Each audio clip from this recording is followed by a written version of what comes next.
নমস্কাৰ, মই অপূৰ্ব আপোনাক সকলোকে স্বাগতম জনাইছোঁ। কাউৰীয়ে যেতিয়া ৰমলিয়াই আপুনি মই ভাবি লওঁ যে আমাৰ ঘৰখনত কিবা অশুভ বাৰ্তা আহিব বা আমাক কিবা অশুভ সংকেত দি গৈছে, যাৰ জৰিয়তে আমি সতৰ্ক হওঁ।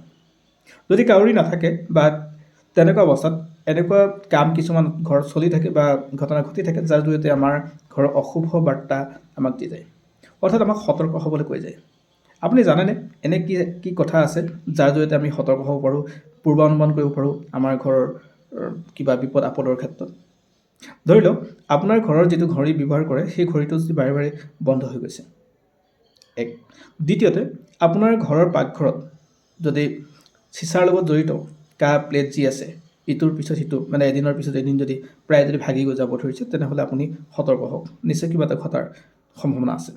দ্বিতীয়তে, তাৰ পিছতে কৈছোঁ, যদি আপুনি পাকঘৰত যদি গাখীৰ উতলাই আছে বাৰে বাৰে পৰি গৈছে, তেনেকুৱা ধৰণৰ যদি অৱস্থাৰ সৃষ্টি হয়, এদিন হ'লেতো কোনো অসুবিধা নাই।